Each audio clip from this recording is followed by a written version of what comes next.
Hello friends, Tom Downey here for Chat Sports. Today I am joined by Brent Corobotiuc, the head risk manager over at BetDSI, here to talk a little NFL betting action. Let's start things off with Chiefs and the Rams. The Chiefs 14.5-point favorites, and Brent, what intrigues me is the line has dropped a little bit. It actually opened up with the Chiefs as the favorites. What's going on there? Yeah, it's tough. Like when you're putting up a spread this high, it's kind of like, how high is really high enough. I mean, obviously, that people are going to bet Kansas City. That's kind of like, yeah, that won't be surprised if that comes. Now, I mean, there are some books out there. There's a bit of discrepancy out in the market in that there are some, 15s out there still. There's some 14s as well. So it's kind of, you're trying to gauge the market, and you kind of gauge the, the players that you have as well. I think that's why you see maybe a point different out there in the market. I think, 14.5 and 15 is kind of a number where sharp guys you figure would want to jump in on that. Whereas, public guys are going to say, look, Kansas City, in theory, should just roll all over them. So that's why you got a bit of discrepancy, I think, in the market right now. I do have nothing but public money involved in this game so far, and it's all on Kansas City. Obviously, no surprise. My wager count is about 4-1 favoring Kansas City, so I've got 4 times as many more bets on Kansas City. Now, I mean, you always look for, the side of the counter we sit on. You're always looking for, spots like this where you've got maybe a home dog who could be lively, or maybe a spot maybe where Kansas City's going to look ahead to the next opponent and kind of, maybe not give their best emotional effort here against Oakland. I mean, obviously, you always want to believe that teams are out there to win the game and give their best effort all the time. But, on the other side, the kind of danger of this game as well is that, Kansas City's sitting at 9-2. And the Chargers are right behind them at 8-3. I mean, weeks ago and early in the season, all you ever heard about was Kansas City, Kansas City, Kansas City. And now it's like, well, wait a second, the Chargers are right behind them. And like a look-ahead spot is one of those, situations where you would kind of look at this game and say, Kansas City's coming off the big game before their bye versus the Rams, of course, which was just a crazy game. And so they have the bye to kind of get prepared, and now they get out. They've got to get up to face Oakland, so it could be a bit of a tough schedule spot for them. Looking ahead, they've got Baltimore, the Chargers, and at Seattle ahead. So some kind of more key games ahead for Kansas City. And the other question you have with Oakland is, like, have they thrown in the towel on the season or not? I mean, if you figure that they really weren't in it to win it, they probably shouldn't have gone and beat Arizona a couple weeks ago. I mean, they had that nice run of losses lining themselves up for a great draft pick. Let's talk now a little bit about some of these sharps picks this week in the NFL. And Brent, I got to be honest, I'm very intrigued by the sharp picks because I did my parlay this week, and it actually looks very similar to what we're seeing here. The Browns +6 jumps out to me as the first one there. Yeah, that's Browns +6, and that's a good spot because for us, you've got I think a Houston side who's been I'm going to say fortunate, I think, and then could be a little bit overrated at this point in season.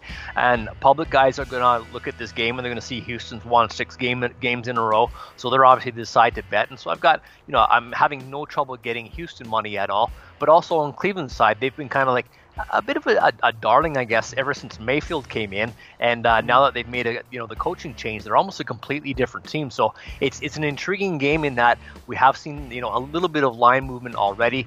Sharp money did come on this one on Cleveland +6, but the line's only dropped down to 5.5, and then even so back to 6 just because Houston's getting so much support because of the big, huge run they're on right now. So it's a good spot, I think, for us in that I have no problem getting Houston money, and even like some of the public money is going to come on Cleveland. So it's always nice when we get an early indication of what number the sharps are after, and they grab Cleveland +6. So if come kickoff on Sunday we need Cleveland, I'll be perfectly happy with that. Cool. How about then the Falcons and the Ravens? In this case here, Atlanta are taking on Lamar Jackson. What do you make of that one, given how banged up the Falcons defense has been?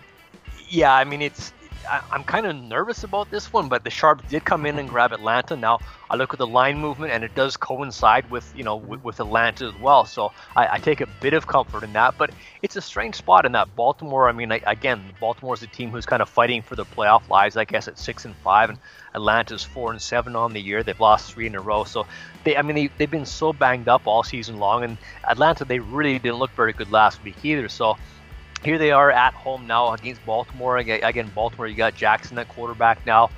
They've gone through a couple of different running backs now. They've got, I guess, like Edwards is there now. He might be a bit banged up. So Baltimore's been a bit banged up as well. And this line, sometimes you get it right and sometimes you don't. This one's gone from Baltimore opened up as a road favorite of -2, and it's flipped all the way, gone through a pick to the point where now Atlanta -1.5, basically market wide. So this is one of those games where I've got public money on Atlanta and I've got sharp money on Atlanta as well. My wager count here is almost 4-1 favoring the Falcons. All right, then 2 AFC teams here as well, the Patriots over the Vikings and the Broncos over the Bengals. I'm guessing some of the sharp money came in on Denver, given that Andy Dalton's not going to be able to go for the Bengals since he's on IR now.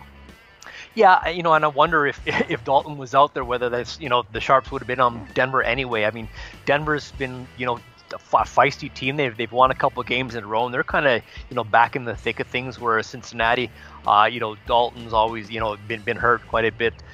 Green obviously has been hurt up and down all season long, so they've been through, a ton of injuries as well. And you just kind of get the feeling that, the new quarterback situation and all that kind of stuff with Cincinnati, it's just not a whole lot to like about them. Their defense, as you've seen, has just been awful. So, it's really tough when you're pricing road favorites in games like this because, Denver nor Cincinnati are what you would call marquee teams anymore. Denver years back were, but they're not really, marquee teams anymore where you have a real good gauge of where the public's going to go on this one. So, we came out with 4.5, and we thought that was a decent number, but we're already up to 5.5 because of all the money that's coming in on Denver. Now, my wager count isn't crazy. It's only about 1.5 times favoring Denver, which is not huge, but the money is big because of the sharp play at 4.5 on Denver. And then one over-under this week for the NFL, the Packers and the Cardinals, the under getting most of the action there. Yeah, we got under 46 is where the money came in on that one. Again, I mean, Arizona is not a great offensive team, but they're pretty good, defensively. They've been a solid defensive team, and you almost kind of feel bad for Aaron Rodgers and, like, the receivers and running backs and everything that he's had to go through this year. So I kind of get this total as well. Now, just generally speaking, we kind of generally get more money on overs in games involving Green Bay. So you kind of shade your total maybe a little bit higher. Perhaps like around 45 would have been a better opener because of Arizona's offense and how decent their defense has been. We did want to touch on that, like the New England play as well. New England was sharp this week. They are playing Minnesota, so that's pretty much quite a marquee game. And I'm really one thing that stands out with me with this game is the line movement on that, and that I did get sharp money on New England minus the 4.5, but this line did open 6, went all the way down to 4, and it's back up to 4.5 and 5 now. So I think you're getting, you can tell you're getting decent money from both sides of the coin here. But we almost never need New England to win. We almost never want New England to win. My wager counts are always one-sided towards them. This is no different to that. I've got a wager count almost 5-1 favoring New England, so I'm going to be a bit higher on that one too. And I think if you just look at the the coaching advantage, I think that the Patriots have, it's just superior.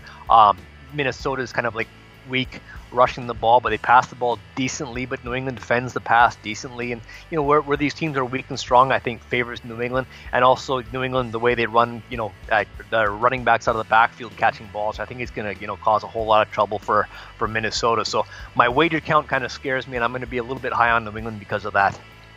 All right, folks, you can get in on the action too over at BetDSI. Head over to chatsports.com/bet and use promo code LIVE120 for a 120% deposit bonus. Put down $100, BetDSI will hook you with an extra $120 to bet with, but only if you use promo code LIVE120. Brent, thank you so much for stopping by.